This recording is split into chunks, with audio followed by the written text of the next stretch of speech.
Welcome back to the Sleepy Stoic Sanctuary, where ancient wisdom meets modern rest.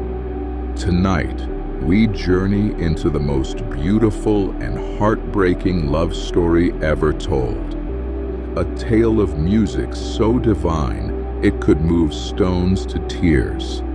Love so pure, it could conquer death itself.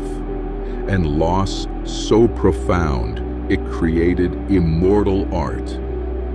I am your guide through the realm of ancient Greek wisdom, and tonight we explore the story of Orpheus and Eurydice, the master musician whose lyre could charm the gods themselves, and the maiden whose love inspired the most beautiful music ever created. This is not merely a story about love found and lost. This is the foundational tale of how deep love transforms us, how grief becomes the teacher of our greatest wisdom, and how artistic expression allows beauty to transcend even death itself. Orpheus was born the son of Apollo, god of music and poetry, and Calliope, the muse of epic poetry. From the moment of his birth, divine music flowed through his very being. When he sang, flowers bloomed out of season. When he played his golden lyre, wild animals forgot their nature and gathered peacefully around him. Rivers changed their courses to hear his melodies more clearly, and even stones wept at the beauty of his songs. But Orpheus's greatest gift was not his ability to charm nature or move the gods. It was his capacity for love so pure and deep that it would reshape the very laws of existence.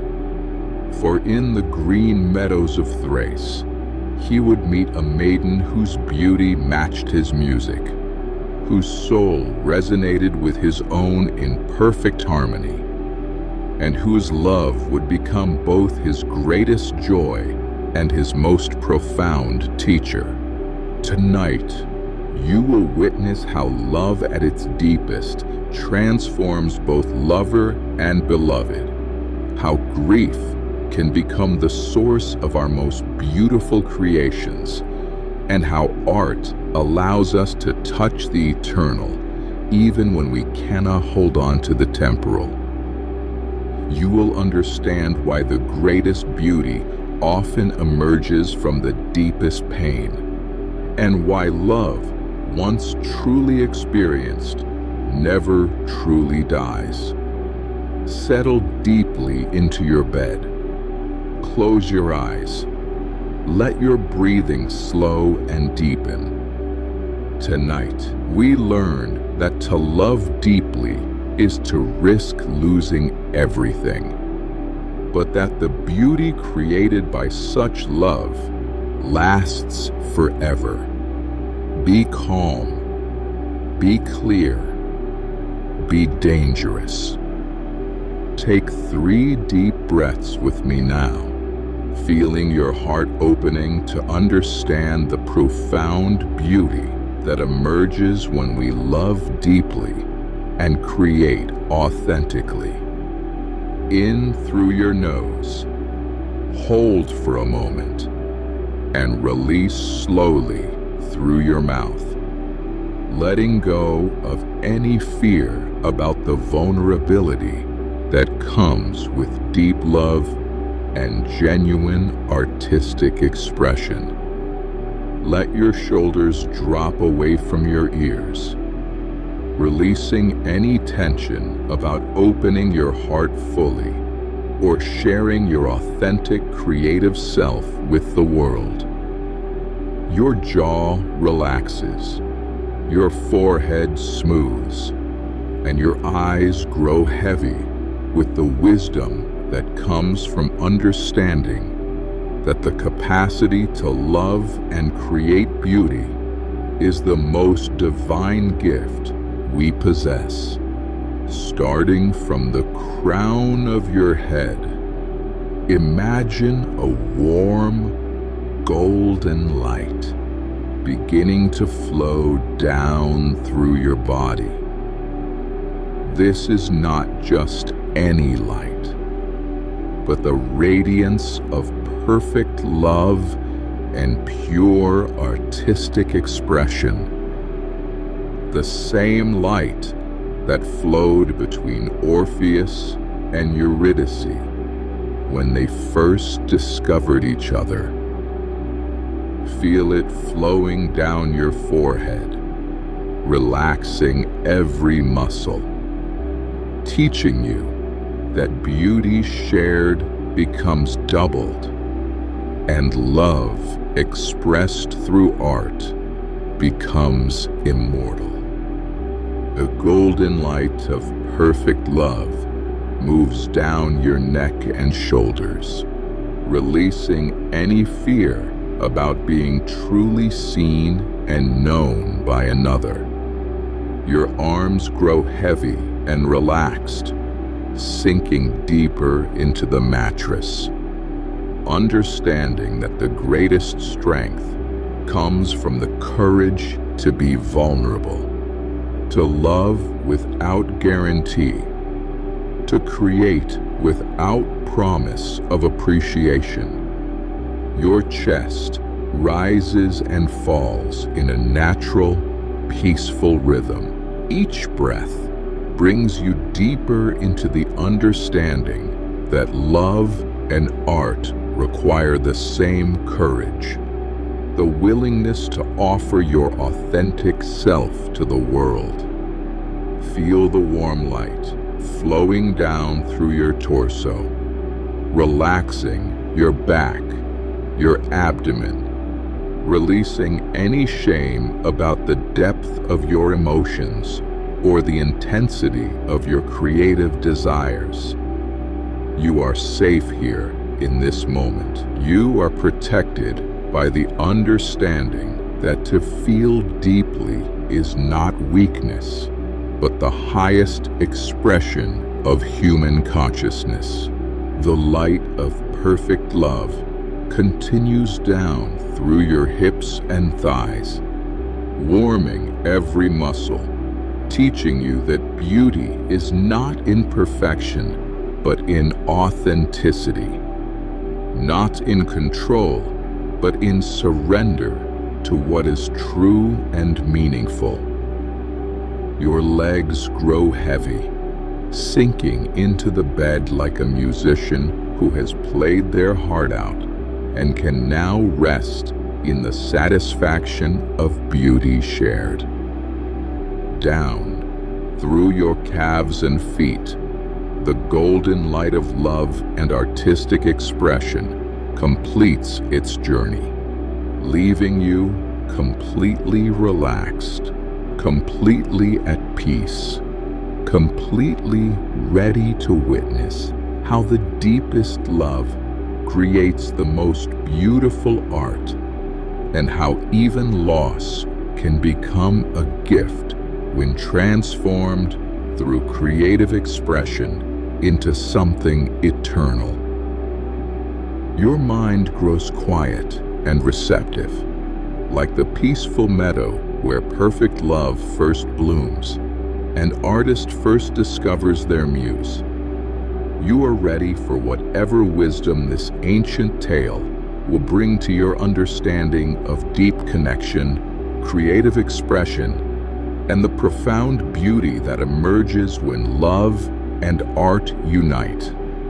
You are grounded in this moment, yet open to the transformative story of love so perfect it challenged death itself, of loss so profound it created immortal beauty, and of artistic expression that allows love to transcend even the ultimate separation. You are safe.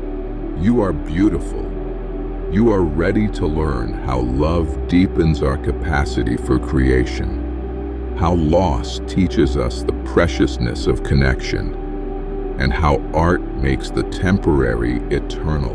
Breathe deeply and let the tale of Orpheus and Eurydice begin to unfold, knowing that within every story of perfect love lies the seed of perfect art, and within every moment of beautiful connection, the inspiration for creations that outlast even the creators themselves.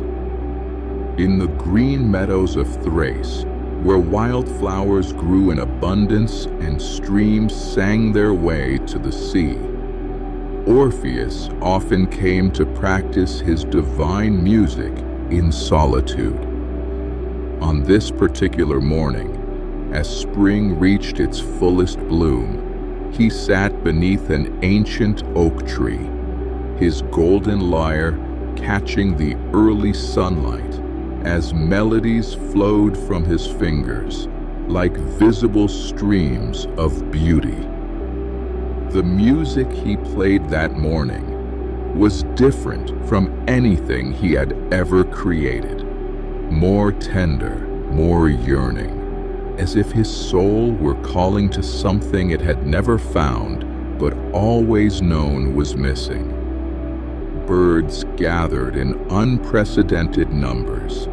Deer emerged from the forest to listen, and even the wildflowers seemed to lean closer to catch every note. It was then that she appeared, walking through the meadow like dawn herself made manifest. Eurydice moved with a grace that seemed to make the very air around her shimmer with possibility. Her beauty was not the overwhelming divine beauty that mortals could not bear to look upon, but the perfect human beauty that made the heart expand with joy rather than contract with awe. When their eyes met across that flower-filled meadow, both Orpheus and Eurydice felt something unprecedented. The recognition of a soul they had been searching for, without knowing they were searching. The completion of a melody they had been humming their entire lives, without knowing it was incomplete. Orpheus's music stopped mid-phrase, not from inability to continue, but because he had found something more beautiful than any song he had ever created. Eurydice paused in her walking, not from uncertainty about approaching, but because she recognized in this divine musician the answer to every prayer she had never consciously spoken. They came together in the center of that meadow as naturally as rivers flow to the sea. When Orpheus spoke her name, though he had never heard it before, it sounded like music. When Eurydice placed her hand in his, the touch felt like coming home to a place she had never been, but always belonged. Their first conversation lasted from morning until stars appeared in the evening sky, yet seemed to take only moments.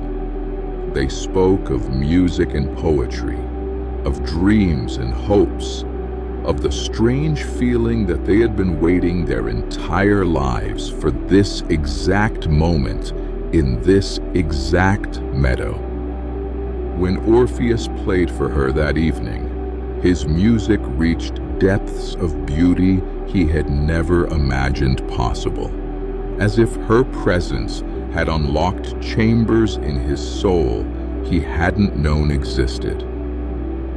The weeks that followed their first meeting were like a song made visible, a melody transformed into lived experience. Orpheus and Eurydice were inseparable, yet neither felt diminished by the other's constant presence. Instead, each discovered that love did not limit their individual nature, but expanded it beyond what they had thought possible. Eurydice revealed herself to be not merely beautiful, but intellectually curious, emotionally deep, and possessed of a wisdom that complemented Orpheus's artistic gifts perfectly. She understood music not as a technical craft, but as emotional communication, and her insights helped Orpheus's compositions reach new heights of expressiveness and power.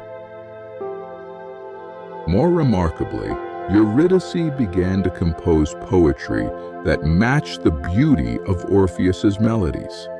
When she spoke her verses and he provided musical accompaniment, their combined artistry created beauty so profound that even the gods paused in their celestial activities to listen.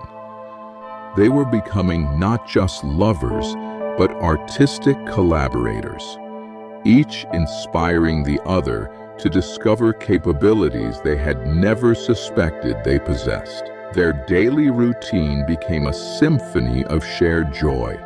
Mornings found them walking through forests and meadows, Eurydice collecting flowers, while Orpheus improvised melodies inspired by her grace and the natural beauty around them.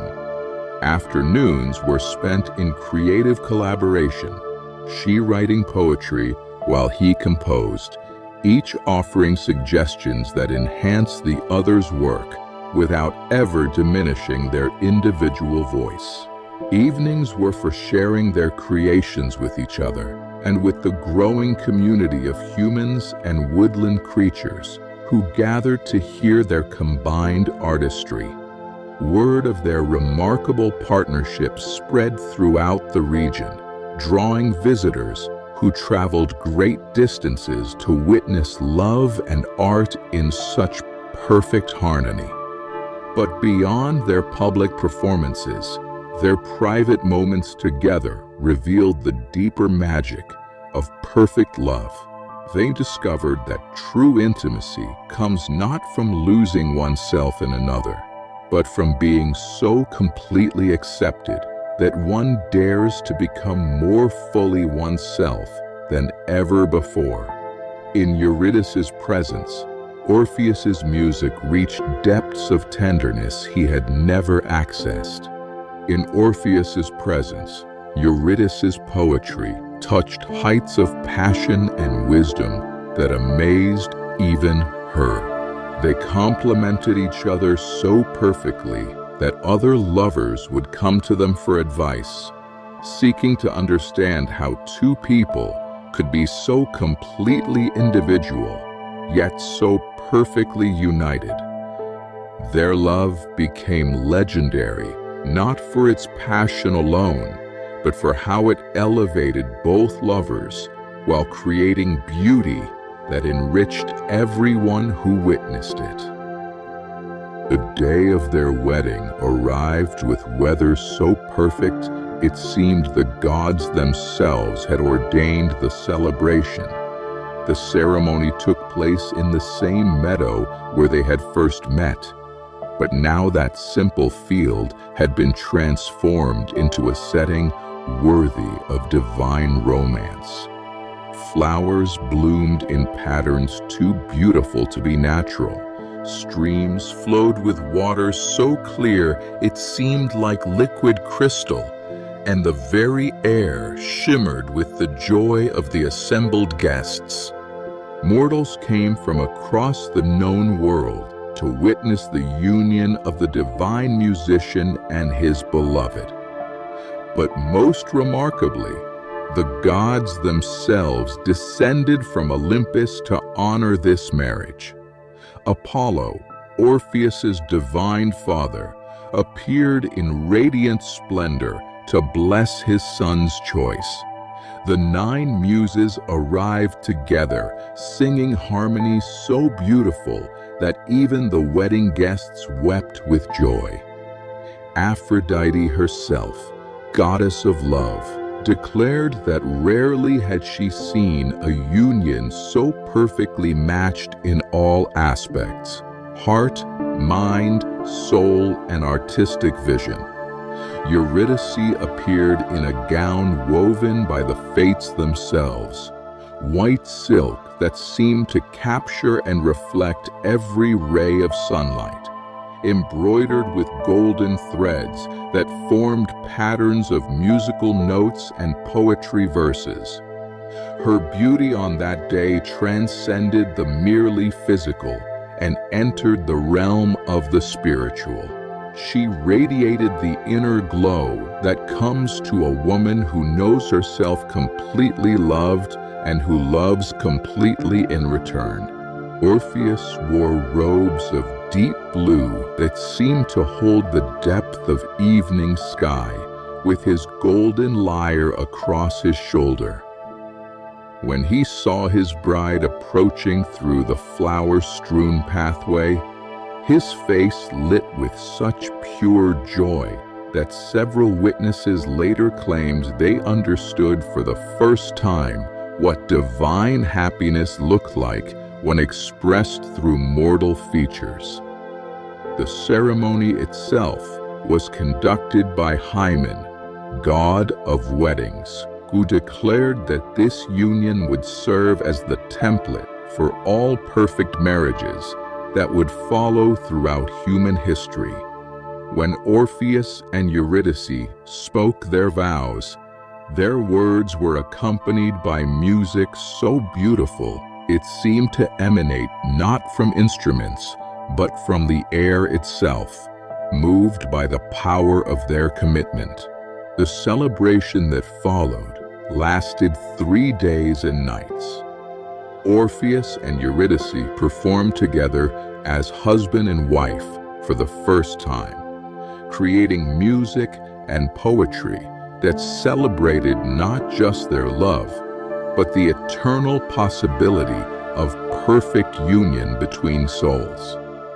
Guests danced to melodies that seemed to arise spontaneously from the joy in the air. Even the woodland animals participated, as if nature itself was celebrating the perfection of love expressed through art. As the celebration reached its peak on the third night, with stars shining brighter than anyone had ever seen them shine, Orpheus and Eurydice stood together, looking out at all their friends, family, and divine witnesses, knowing that they had achieved something precious beyond measure. Love so perfect, it created beauty. Partnership so harmonious, it elevated everyone who witnessed it. Just 4 days after their perfect wedding, as the last guests were departing, and Orpheus and Eurydice were beginning their new life together as husband and wife, fate struck with the sudden cruelty that makes mortals understand why the Greeks spoke of the jealousy of the gods toward perfect human happiness. Eurydice had risen early that morning, filled with the quiet joy that comes from waking beside the person you love most in the world. While Orpheus still slept peacefully, she decided to walk through the meadows to collect flowers for their breakfast table. It was a simple domestic pleasure, the kind of ordinary happy moment that makes up the texture of married love. The morning was perfect: warm sunshine, gentle breeze, wildflowers blooming in abundance. Eurydice moved through the tall grass with the contentment of a woman who has found her place in the world, humming melodies that Orpheus had composed for her, planning the songs they would create together that day. She was thinking of a particularly beautiful verse she wanted to share with her husband when her foot came down in the wrong place at the wrong moment. Hidden in the grass, invisible until the instant it struck, A serpent had been coiled in wait. Some say it was no ordinary snake, but a creature sent by jealous gods who could not bear to see mortal love achieve such perfection. Others claim it was simply the cruel randomness that makes life precious precisely because it is fragile. The serpent's fangs sank deep into Eurydice's ankle, pumping venom through her system with terrifying speed.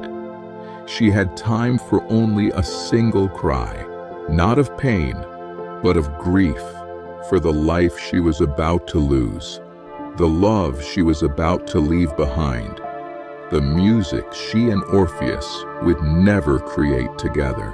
The poison worked with divine swiftness.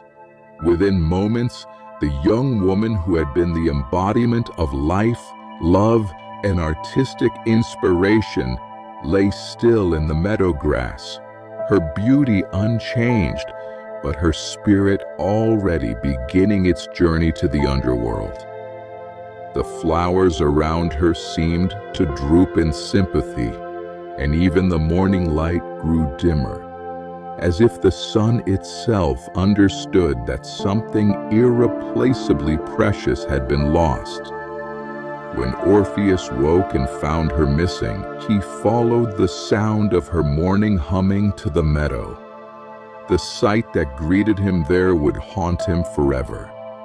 His beloved wife, his perfect partner, his inspiration and joy, lying motionless among the wild flowers they had walked through together just the day before. His cry of anguish was so profound, so full of absolute loss, that it created music of a sort never heard before or since. The sound of perfect love meeting perfect grief. The melody of a heart breaking so completely that the pieces would never fit back together in quite the same way.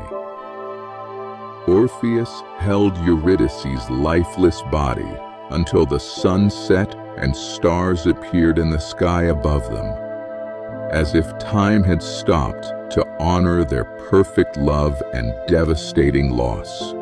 He spoke to her as if she could still hear him, telling her all the songs they would never sing together, all the poems they would never write, all the mornings they would never share. For days, he could not bring himself to play music or compose poetry. How could he create beauty when the source of all beauty in his world had been taken away?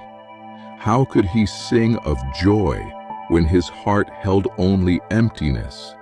How could he celebrate life through art when life itself seemed to have become nothing but loss and pain? But gradually, as the initial shock of grief began to settle into the deeper understanding of permanent loss, Orpheus discovered something that would transform both his music and his understanding of love itself.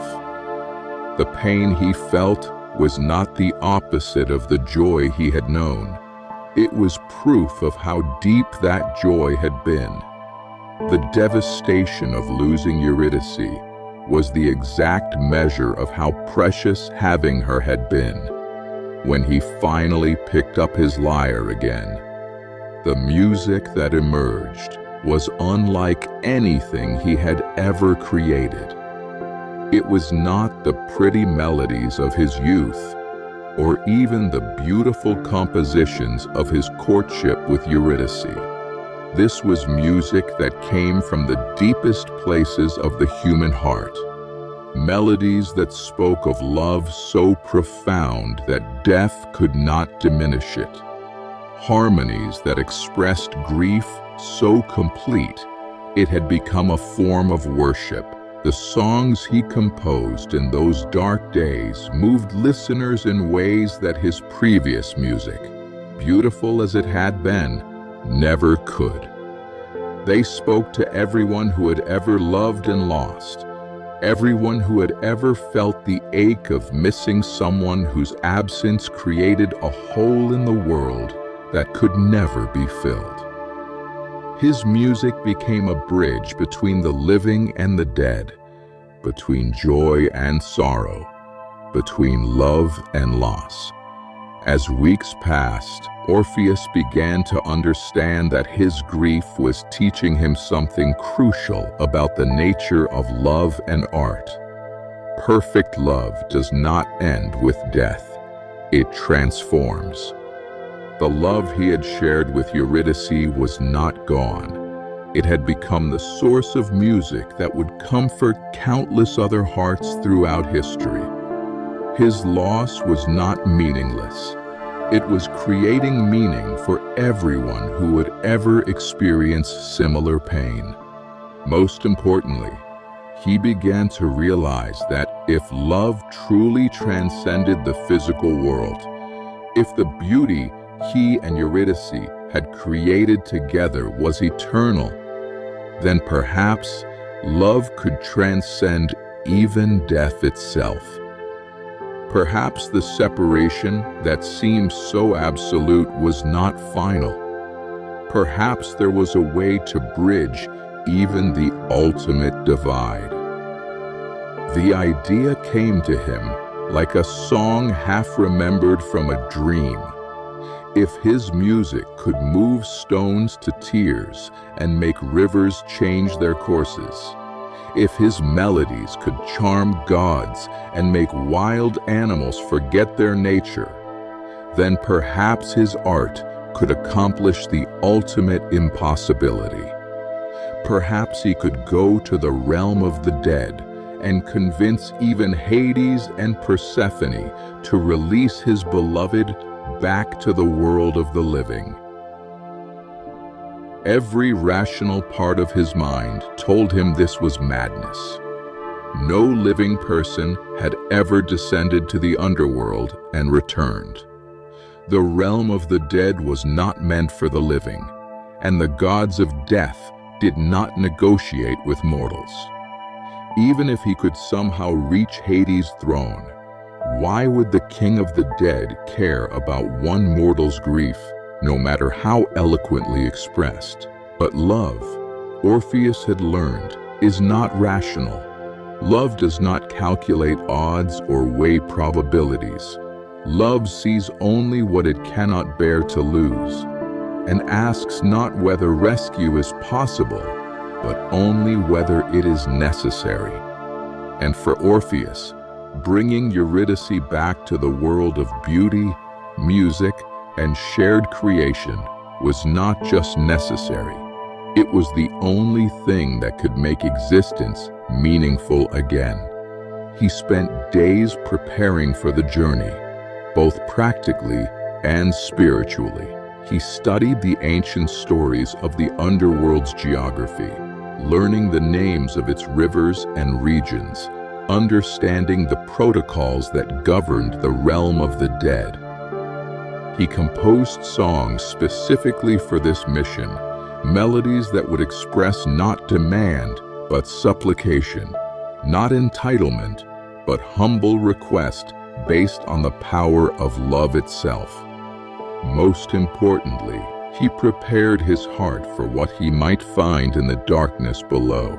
The underworld was said to be a place where all illusions were stripped away, where souls faced the absolute truth of their existence without the comfortable distractions of physical life. If he was to succeed in this impossible quest, he would need to be completely honest about his love for Eurydice, completely authentic in his grief, and completely vulnerable in his need. On the morning he had chosen for his descent, Orpheus stood at the entrance to the underworld, a cave so dark that sunlight seemed to die at its threshold. In his hands, he held his lyre, the only companion he would take on this journey. On his heart, he carried every memory of Eurydice, every moment of joy they had shared, every dream they had planned together. As he took his first step into the darkness that no living person was meant to enter, Orpheus whispered a prayer, not to the gods of Olympus, but to love itself.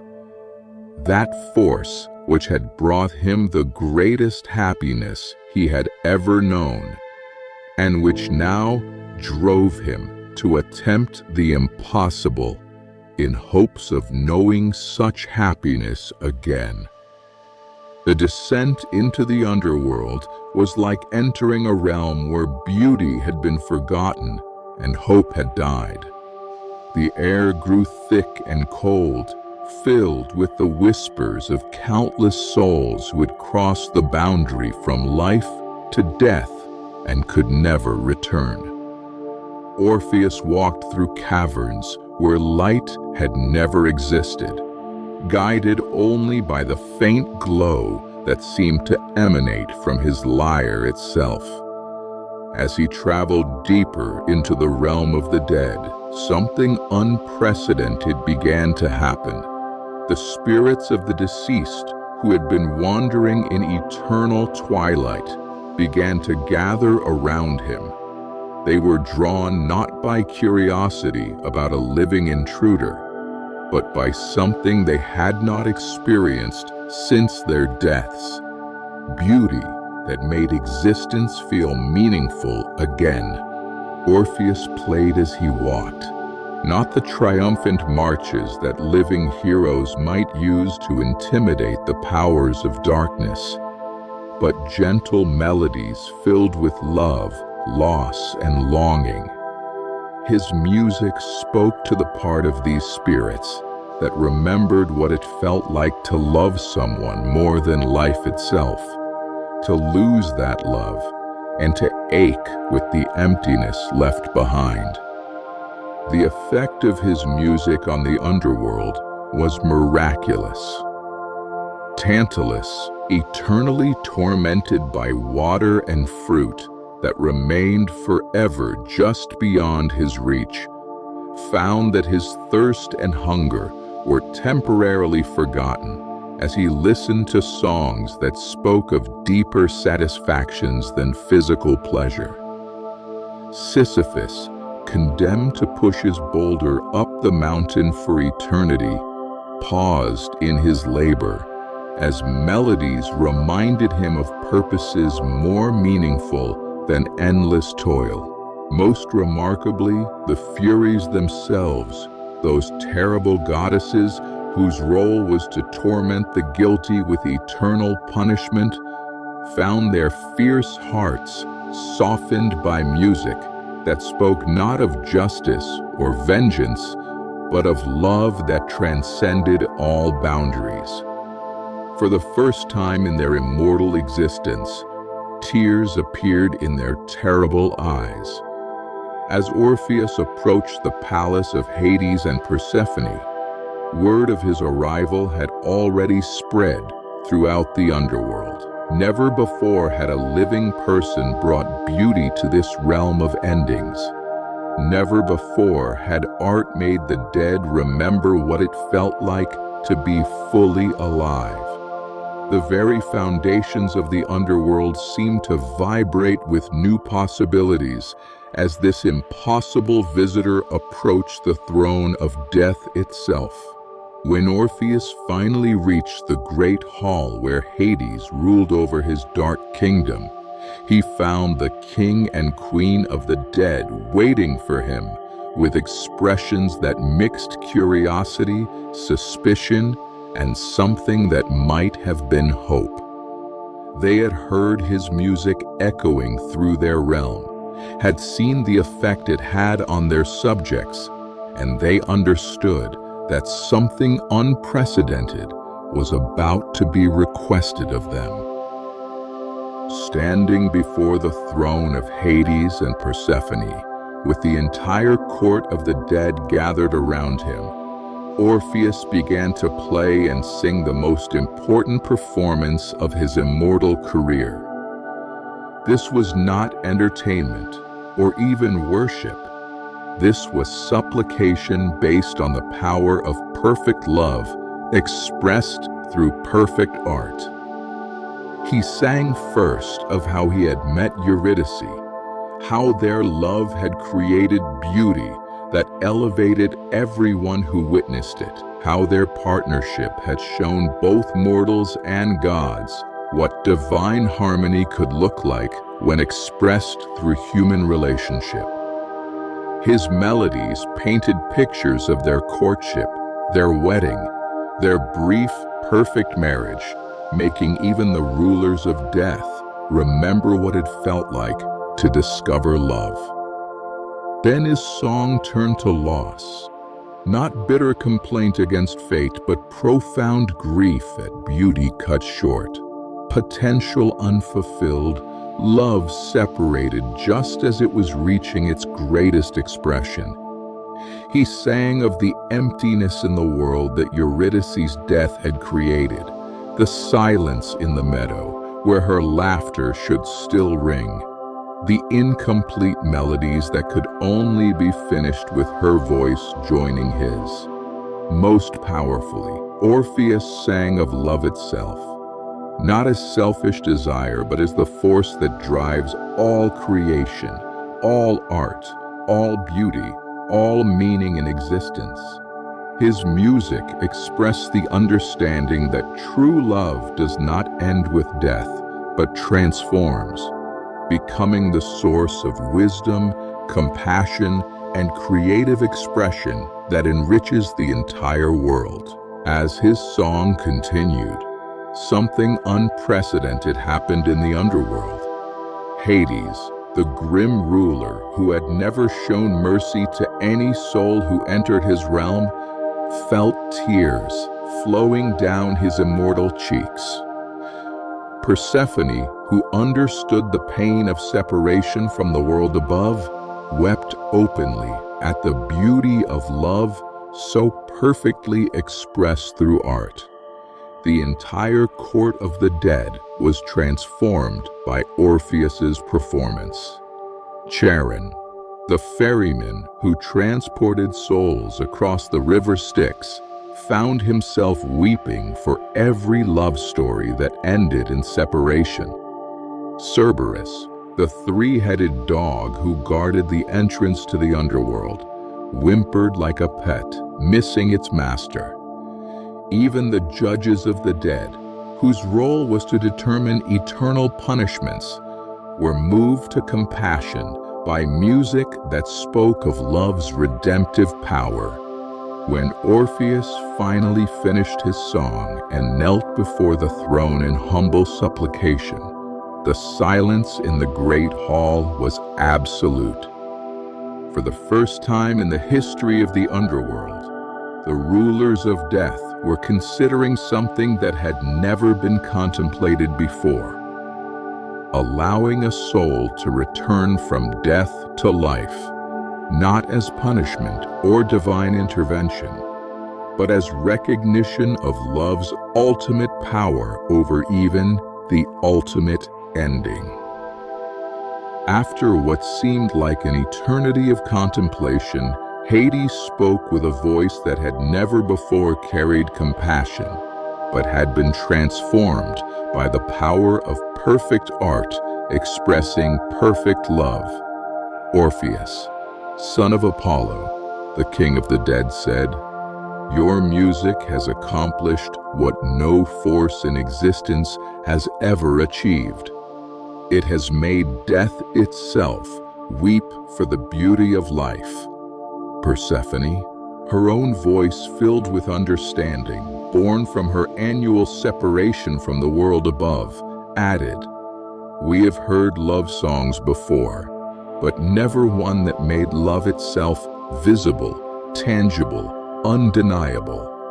You have shown us that some connections transcend even the boundary between life and death." Then, to the amazement of every soul in the underworld, Hades made an announcement that had never been made before. "We grant your request. Eurydice shall return with you to the world of the living. Your love, expressed through your art, has proven that some bonds are too sacred for even death to sever permanently. As these words were spoken, Eurydice appeared in the great hall like dawn breaking after the longest night. She was herself again, not a pale shade or ghostly apparition, but the full, vibrant woman Orpheus remembered. Beautiful, wise, full of the light that had first attracted him in that flower-filled meadow. When their eyes met across the throne room of death itself, the reunion was so joyful that even the grim courtiers of the underworld smiled for the first time in their immortal existence. But as Orpheus moved to embrace his restored beloved, Hades raised his hand in warning. "There is one condition," the ruler of the dead declared, and his voice carried the weight of absolute divine law. "Eurydice may follow you back to the world of the living, but you must not look at her, must not turn around to see if she is behind you, until you have both emerged completely into the sunlight of the upper world." The condition seemed simple enough. Yet Hades' voice carried undertones that suggested otherwise. "This is not arbitrary divine cruelty," Persephone explained gently, "but necessary test. You have asked us to trust in your love enough to break the fundamental law of death. Now you must trust in our word and in Eurydice's ability to follow without your constant reassurance. True love sometimes requires faith rather than sight." Orpheus understood the wisdom in this condition, though his heart ached at the thought of not being able to look upon his beloved's face during their journey back to life. He agreed without hesitation. After all, what was a temporary separation of sight compared to the permanent separation of death that had just been overcome? As they began their journey back through the underworld, Orpheus walked ahead with his lyre, playing gentle melodies to guide their path, while Eurydice followed behind, her footsteps a beloved sound he had thought never to hear again. The journey back through the underworld felt simultaneously endless and too brief. Orpheus could hear Eurydice's footsteps behind him, the rustle of her garment, the soft sound of her breathing, all the beloved details that proved she was truly there, truly restored to him. Yet he could not see her face, could not confirm with his eyes what his heart desperately wanted to believe was real. As they climbed through the dark passages that led back to the world of light, Orpheus found himself battling doubts that grew stronger with each step. What if this was an elaborate trick by the gods of death? What if the figure following him was not truly Eurydice, but some phantom designed to torment him further? What if she had changed during her time in the realm of death, become something other than the woman he remembered? The sunlight of the upper world grew brighter ahead of them, tantalizingly close.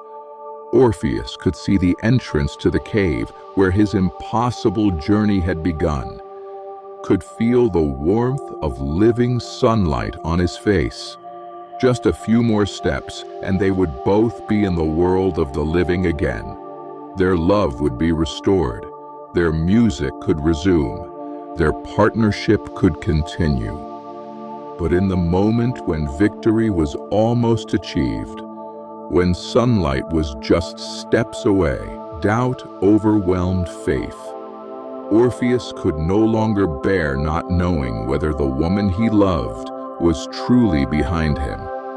In a moment of weakness that he would regret for the rest of his immortal existence, he turned around to look at Eurydice. For one precious instant, he saw her face again, beautiful, loving, reaching toward him with joy at their almost accomplished reunion.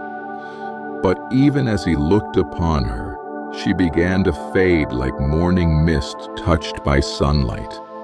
The conditions had been broken, the divine gift had been forfeited, and the laws of death reasserted their absolute authority.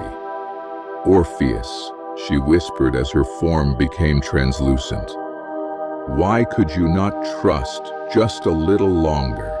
But her voice carried no anger, only sadness for the love that had been so close to triumph. "I understand," she said as she faded away. Love makes us impatient for certainty, makes us fear that what we cannot see might not be real. But remember me not in this moment of loss, but in all the moments when our love created beauty. Within seconds, Eurydice was gone, not just back to the underworld, but gone forever. For Hades had declared that this mercy could never be extended twice. The rulers of death had shown unprecedented compassion once. They would not be moved by any music again, no matter how beautiful.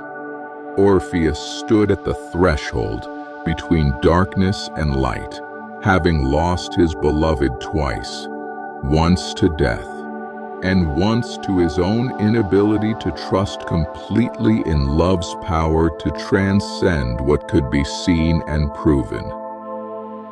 Orpheus emerged from the underworld alone, but he was not the same man who had descended in desperate hope. Loss had aged him beyond his years, yet had also granted him wisdom that could only come from loving completely, losing everything, and discovering that even the greatest personal tragedy could be transformed into universal beauty through artistic expression. The music he composed after his final loss of Eurydice became legendary throughout the ancient world. These were not songs of bitterness or despair, but profound meditations on the nature of love, loss, and the strange alchemy by which human suffering becomes artistic gold. His melodies spoke to everyone who had ever loved deeply and lost greatly, offering not false comfort, but genuine understanding. He sang of love's power to attempt the impossible, even when that attempt fails.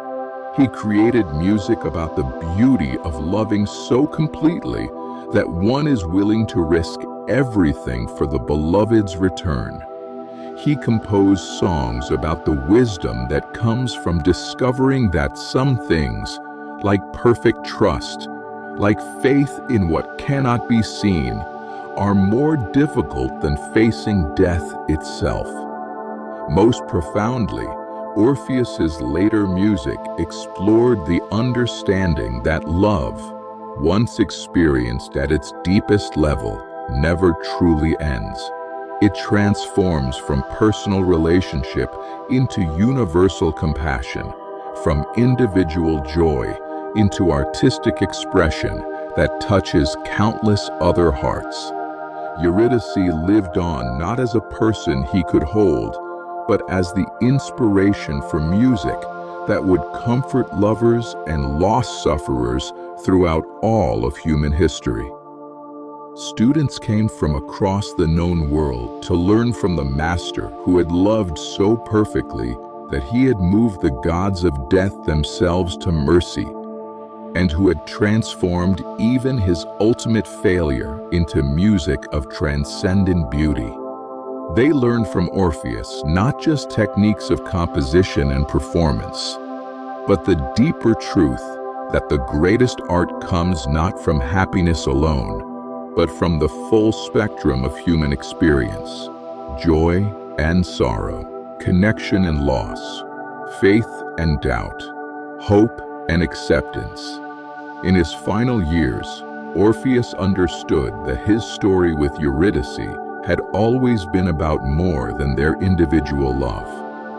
It was about humanity's eternal struggle with mortality, about our capacity to love so deeply that we challenge the fundamental laws of existence, and about the strange comfort that comes from discovering that even our failures can create beauty that outlasts our individual lives.